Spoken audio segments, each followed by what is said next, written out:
Changer de pays, ce n'est pas seulement changer d'adresse, c'est aussi changer de repère et changer d'identité. Bienvenue dans Un mot et une voix. Aujourd'hui, on parle de choc culturel. Oh my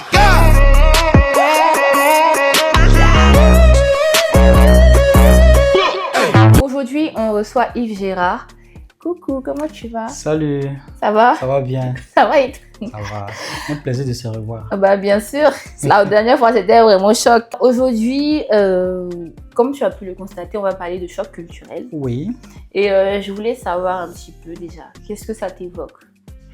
Déjà, le choc culturel, le fait de quitter d'un point A vers un point B avec deux cultures différentes. C'est-à-dire on rencontre une nouvelle culture, souvent on s'adapte facilement, souvent aussi on s'adapte difficilement, ce qui peut s'apparenter à un choc parce qu'on n'arrive pas vraiment à comprendre le code immédiatement. C'est vrai. Ok. Est-ce que toi, tu as vécu un choc culturel à ta venue? Bien sûr, oui. Ça a été compliqué ou pas? Explique-nous un petit peu. Ça a toujours été compliqué et c'est toujours compliqué d'ailleurs. Ah bon? Ben oui. Tu n'arrives toujours pas à t'accommoder? Si, à certains moments, et pour d'autres activités, pour d'autres choses, je suis encore avec les anciennes habitudes. Oui. Après aussi, je ne souhaite pas vraiment me dénaturer à 100%. Donc, je fais en sorte de conserver un peu le minimum de mes habitudes en tant qu'Ivoirien, en tant qu'Africain. Ok. Et quand tu es arrivé, la première fois, c'est quoi qui t'a le plus choqué? Ou là, tu as vraiment compris que, ok, là, je suis vraiment plus à Abidjan, là. Qu'est-ce qui t'a choqué? Bon, la première des choses, tu arrives en pleine rue, tu vois les gens s'embrasser. Tu es vraiment un Africain, toi. Tu vois les gens s'embrasser. Ah, ceux-là, ils n'ont pas honte. Et aussi, la manière de draguer. Tu sais, à Abidjan, quand tu dragues une femme, ma chérie, c'est comment notre nouveau, ou bien tu essaies de la suivre, tu essaies de faire la conversation. Mais ici, là, t'as amusé, là, tu m'as appris ça. Ah, d'accord, ok. Ils connaissent le droit où il faut t'amuser. Donc, c'est un peu ça aussi. Il y a l'école. Comment est-ce que les cours se font. Il y a aussi un truc qui m'a un peu choqué. Quand tu es dans le transport en commun et que tu salues, par exemple, à Abidjan, tu montes un taxi dans un bac, tu salues ton passager, ton voisin, voilà. Il te répond, mais ici, tu salues, on ne te répond pas. Même en amphi à l'école, tu arrives en amphi, tu salues un étudiant, il ne va pas te répondre. Donc, c'est plein de choses. Voilà, peut-être tout au long de la vidéo, si je me rappelle de certaines choses, je vais les Ok. Moi, je sais que mon frère, il vient d'arriver. Et lui aussi, c'était la même chose. Quand il montait dans le bus, bonjour, les gens ne lui répondaient pas. Donc, un jour, il sort, il vient, il me dit, ici, là, les gens, quand tu te savais, ils ne répondent pas, quoi. Et là, regardez comme ça. Bien arrivé. Ah, je lui ai dit, toi, attends, ça arrive, ça vient vers toi comme ça. Et aussi, ce qui l'a choqué, en tout cas, moi, quand je suis arrivée, j'ai eu un choc culturel au niveau des études, de l'école. Parce que moi, je suis arrivée, j'étais en seconde. Oui. Et en fait, tu sais, nous, avant, à Abidjan, on fait beaucoup de dissertations. On dit, plus tu écris, plus tu as compris. Ici, c'est moins tu écris, c'est que tu as compris. Donc, ça faisait que moi, j'écrivais et tout ça. Et un jour, ma prof, elle m'a dit, mais tu viens d'où? Et je lui ai dit, non, mais je viens de la Côte d'Ivoire. Elle dit, ah, je comprends. Elle dit, ah! Elle dit, non. Elle dit, surtout tu as compris le sujet, mais tu écris trop. Je lui ai dit, ah, c'est une histoire comme ça. Et aussi, il y a aussi je dirais pas la culture, si, la culture générale des élèves. Ça m'a beaucoup touchée, tu vois. À chaque fois qu'en philo, ne serait-ce même en français, ils avaient des références, en fait. Tu vois, ça se voyait qu'ils lisaient beaucoup de livres. En Côte d'Ivoire, on en lit, tu vois, mais je pense pas que c'est dans notre culture, justement, d'avoir des références de nos auteurs africains, tu vois. Ici, oh non, mais comme Victor Hugo. Oh non, comme... En fait, ils te sortent de ces références linguistiques, en fait, et tu es en mode, ah oui, d'accord. Oui, mais après, moi, je pense que c'est vu qu'en Afrique, en Côte d'Ivoire particulièrement, les livres qui sont au programme, ce sont des livres des auteurs africains.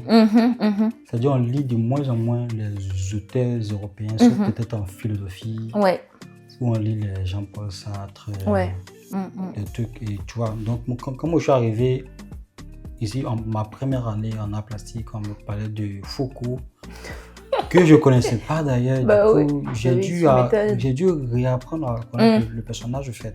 Du coup, après, on a parlé de France Fanon, vu que c'est quelqu'un qui était entre la France et puis l'Afrique.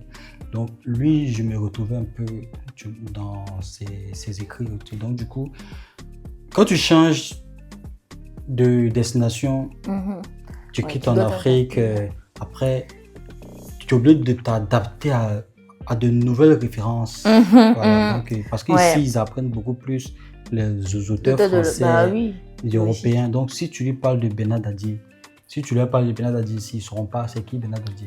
Oui, mais non, moi, je parlais plus du fait que, tu vois, en fait, ils donnent des références. Moi, en Afrique, j'ai lu Benadadi, mais bon, tu vois, je ne vais pas le citer, même ne serait-ce qu'en Côte d'Ivoire, je ne vais pas le citer dans des choses, etc. En fait, tu vois. Or que ici, même en philosophie, ah non, mais c'est lui qui a fait ci. Tu vois, en fait, je trouvais qu'ils citent, en fait, ils ont vraiment de la culture, ils vont vraiment chercher, etc. En Afrique, on nous apprend à lire, à part ceux qui aiment vraiment la lecture. Mais sinon, tu ne vas pas au-delà, en fait. Tu lis le livre à l'école. Nous, à l'époque, on lisait, on se chamaille pour un siège. Tu vois, je l'ai lu, mais si aujourd'hui tu me demandes, je sais plus. Parce que tu vois, en fait, avant, moi, je lisais, mais je n'allais pas au-delà. Tu lisais spécifiquement pour l'école, mais tu lisais pas au-delà de l'école. Aujourd'hui, je lis beaucoup plus. Pas forcément parce que je vais à l'école, mais justement parce que, voilà, j'ai envie d'avoir une autre culture, j'ai envie de comprendre aussi d'autres mots. Et justement aussi, c'est comme ça que tu apprends aussi de nouveaux mots, en fait. En lisant beaucoup, en te diversifiant. Et je trouvais ça aussi dommage. Parce que moi, je sais que quand on était en Côte d'Ivoire, ça arrivait qu'on lisait Antigone. Antigone, par exemple, c'est un écrivain français, je pense. En tout cas, c'est un écrivain européen, tu vois. Et c'était... Ici, là, ils lisent pas... J'ai jamais vu les livres de tout afghan. Ouais, je pense pas. Sauf si... à moins qu'ils soient vraiment connus. Ceux qui sont spécialisés dans la littérature africaine, parce que arrivé à un certain niveau des études, ceux qui font les lettres se spécialisent soit en lettres modernes africaines ou en littérature, civilisation africaine, ou bien japonaise, ou bien américaine. Donc, du coup, en fonction de sa spécialité, il peut s'intéresser à certains types d'auteurs. Voilà. Donc, qui vont l'influencer. Voilà. Ma deuxième question, ça sera, est-ce que quand tu es arrivé, qu'est-ce qui t'a le plus aidé? En fait, qu'est-ce qui t'a le plus aidé? Est-ce que tu avais déjà de la famille? Est-ce que tu avais des amis? Est-ce que ça a été beaucoup plus facile pour toi? Par exemple, si tu avais de la famille, ta famille t'a un petit peu plus aidé, parce que je pense que ça ne doit pas être la même chose qu'un étudiant qui vient et qui est tout seul, qui ne connaît, j'ai envie de dire, presque personne. En fait, toi, comment est-ce que tu l'as vécu? Bon, moi, c'était pas aussi difficile pour moi, vu que j'avais déjà de la famille ici, ma mère, mes oncles et puis mes tantes. Du coup, c'était pas assez facile, c'était pas assez difficile pour moi. Et en plus de ça, vu que nous sommes à l'ère du digital, on avait des correspondants déjà depuis. En étant au pays, on avait des amis déjà avec lesquels on échangeait dans le groupe WhatsApp pour le passé.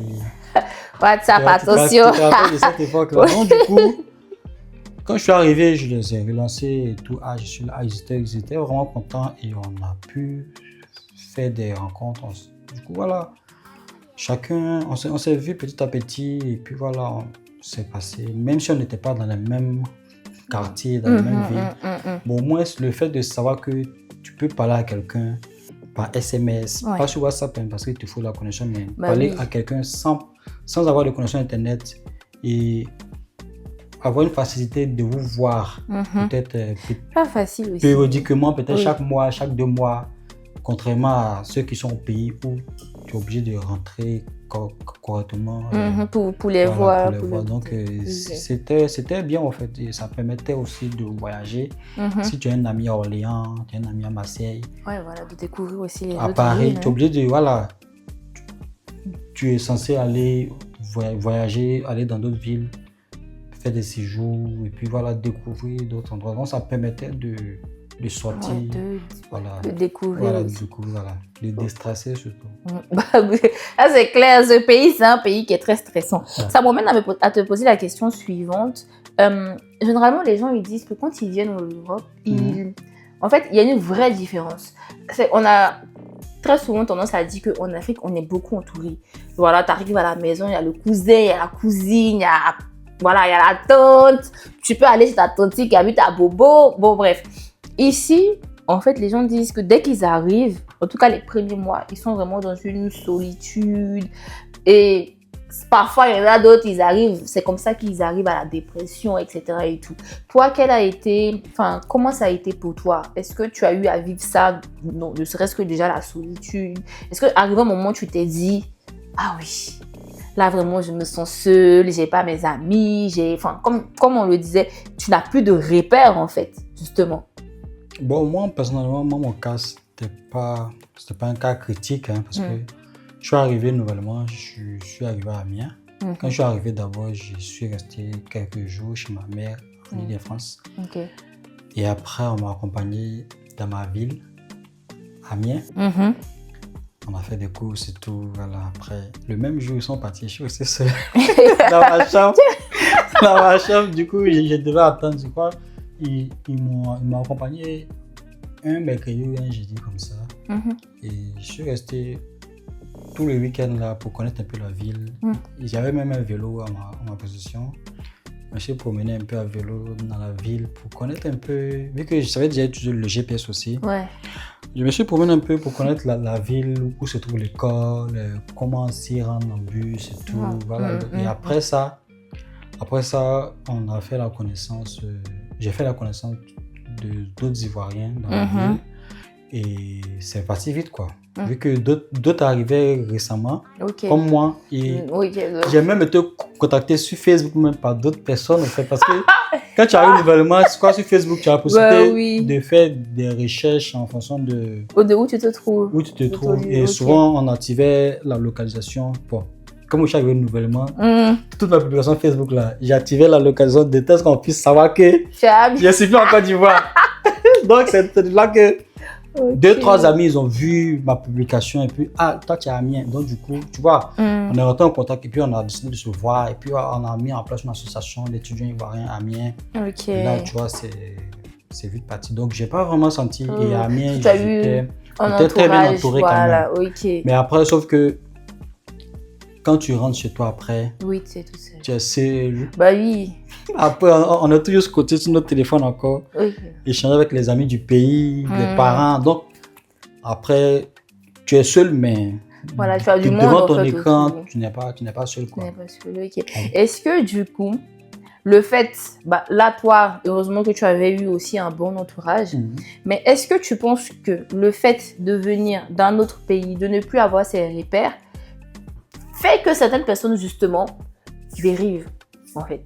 Qu'est-ce qui fait que, en fait, ces personnes, elles dérivent? Là, je vais prendre le cas d'un ami à Amiens. Il est arrivé quelques années après moi. Et quand il est arrivé dans sa maison, il ne trouvait pas le sommeil. Il n'arrivait pas à dormir, en fait. Qu'est-ce que c'est? Et je sais pas. Peut-être, je sais pas si c'est mystique ou pas, mais quand il venait me voir bizarrement arriver chez moi à la maison, il n'arrivait à dormir. Il s'en trouvait. Comment trouver le sommeil chez quelqu'un comme ça? Bizarrement. Donc il me dit, il comprend pas. Chez lui, il n'arrive pas à dormir. Mais parce que moi, je recevais presque tout le monde chez moi.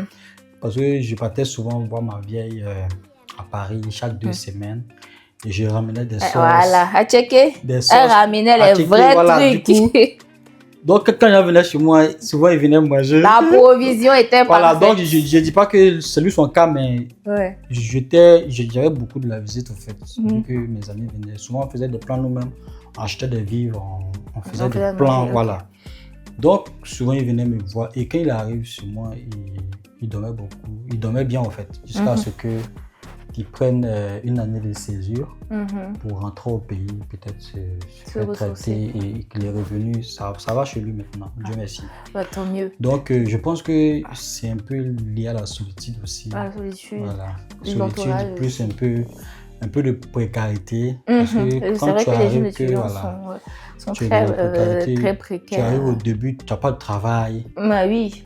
tu n'as pas d'amis, et souvent même en classe, si tu veux, je prends un exemple, quand on doit constituer des groupes, le travail. Ils vous laissent en nouveau.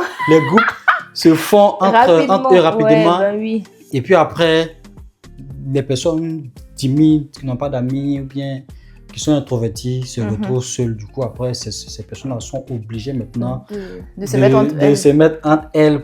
Tu vois, donc du coup, il y a tout ça aussi. Il y a beaucoup de... Il y a beaucoup de facteurs. Beaucoup de facteurs. Ok. Comment tu as réussi, en fait, justement, à t'adapter? Tu vois? Parce que, comme tu disais, tu es venu, tu as eu le choc culturel, il y a eu plein de choses, etc. Mais comment tu as réussi à trouver cet équilibre? Parce que, justement, je pense qu'il y a des gens qui n'y arrivent pas. Et puis, qui se jettent dans l'alcool, dans la débauche, etc. et tout. Et qui sautent, en fait, bredouille. Pourtant, ils étaient peut-être des personnes super intelligentes quand ils étaient en Afrique, etc. Toi, qu'est-ce qui t'a permis de trouver ton équilibre? Parce que il y a des gens, ils viennent et ils oublient qu'ils ont laissé comme une famille derrière. Et du coup, ils viennent avec les amis, etc. Et puis, ça devient n'importe quoi. Toi, comment tu as pu faire cet équilibre-là? Justement, ok, tu as vu tes amis, mais tu n'as pas oublié que je suis venu pour un objectif bien précis. Bon, de nature, moi, je suis quelqu'un de calme, de calme d'esprit. C'est-à-dire, j'ai un sang-froid, en fait. Du coup, j'analyse beaucoup avant de réagir. Donc, on me considère quelqu'un de froid. Mais bon. Moi, je pense que c'est un avantage pour moi parce que je ne me précipite pas pour faire n'importe quoi. Moi, ma famille était ici et j'ai aussi des amis miens. Et en plus de cela, lorsqu'on s'est retrouvés en comité restreint, on était 5 ou 6 qui sont arrivés dans la même période. Donc, on a intégré une l'association des étudiants ivoiriens qui naissait au même moment aussi. Donc, on s'est investi dedans. Donc, c'est ça et les années qui ont suivi, on a accueilli ceux qui arrivaient. Chaque année, on faisait. Du coup, on était finalement le centre, le pilier de l'association. Ce qui fait que je te dis qu'on me rendait beaucoup de visites parce que j'étais beaucoup sollicité quand même. Tu avais quel poste? D'abord, j'étais membre. Après, j'ai été chargé de communication. Et puis, avec la force des choses, j'ai été aussi président. Et voilà, c'est pas moi qui est là. J'ai aussi été président, mais bon, même si je ne suis pas bon en gestion, mais j'ai fait du mieux que je pouvais. Mais côté accueil seulement, je savais vraiment accueillir les nouveaux. Et moi, personnellement, j'étais beaucoup entouré. Quand je sors dans la rue, on me dit c'est le maire d'Amiens qui est là. Chaque 5 minutes, je trouve quelqu'un, voilà. Dernière question, ça sera, quel conseil peux-tu donner à un jeune qui vient d'arriver? Bon, avant de venir, il faut se renseigner d'abord. Comment est-ce que le pays est, où la ville est, et les habitudes. Si jamais tu vas dans certaines villes, Internet est là maintenant. Tu peux, même les IA sont là de recherche, tu peux vraiment questionner ces IA-là sur les habitudes, sur les choses à faire, les choses à ne pas faire, surtout en matière de droit, comme j'ai expliqué tout à l'heure, comment aborder des gens dans la rue, ce qu'il faut faire, ce qu'il ne faut pas faire. Ça, c'est super important, ça. C'est très important. Et ce que j'ai aussi remarqué, étant donné que tu arrives d'un pays hyper développé, il y a des habitudes aussi qui changent, comme par exemple l'accessibilité à l'Internet, aux différentes applications. Tout est dématérialisé, même les transports en commun, tout est vraiment desservi, contrairement à ton pays d'origine. Ça peut être l'inverse pour quelqu'un qui quitte en Europe et qui va en Afrique. C'est-à-dire, tout ce qui est à sa disposition, il n'aura plus au fait. Donc, du coup, ça aussi, ça peut être un choc pour lui. Voilà, donc du coup, c'est un peu ça. Donc, il faut toujours se renseigner, s'adapter. Et voir, comme ça, au moins, tu sais un peu dans quoi tu mets les pieds. Moi, avant de prendre l'avion, je savais déjà où l'école se trouvait, l'adresse de l'école, où est-ce que ma maison se trouvait. Je connaissais un peu les différents endroits stratégiques de la ville. Il fallait juste être là maintenant pour voir ça de mon propre. Alors, non, toutes les recherches avaient été faites. Tout était déjà prêt. Ok. Donc, pour toi, vraiment, il faut savoir s'adapter en fait, au pays. Il faut se préparer. Et il faut vraiment se préparer, même ne serait-ce que psychologiquement. Hein. Oui. Parce que c'est vrai que là, on en parle, mais par exemple, moi, mon frère, je sais que ça a été très compliqué pour lui, les démarches administratives. Quand il est venu là, en fait, Abidjan, c'est toujours maman qui fait. Il est venu là. Il pensait que c'était moi qui allais faire et tout et tout. Je lui ai dit dans ce pays-là, si tu ne fais pas tes choses, ça reste comme ça. Ça va rester comme ça parce que moi, je n'ai même pas encore fini de faire pour moi. Je vais venir faire pour toi. Ça t'apprend aussi à faire et ça te rend beaucoup autonome. Moi, c'est ce que j'ai appris. Voilà, c'est ce que vraiment j'ai appris. Parce qu'en fait, si tu es tête en l'air, en tout cas, l'Europe va te changer. Ouais. Ça va te changer. Même les gens qui sont les plus têtes en l'air, là, à Abidjan, là, c'est à Abidjan seulement que tu peux faire ça. Parce que ici, si tu as oublié un seul truc, tout est gâté. Tout est relié au fait. Tout est gâté. Si tu as oublié de déclarer tel truc, tu vas payer ça au fond là-bas. Si c'est pas aujourd'hui, ça sera demain, comme on aime bien le dire, tu vois. Si tu as oublié un papier donné, tu vas devoir reprendre toute la procédure, tu vois. Et c'est un très très bon conseil. Sur ce, on va terminer. Merci à toi d'être venu, vraiment d'avoir répondu à mes questions. Avec grand plaisir. Et on se retrouve très prochainement pour une prochaine vidéo.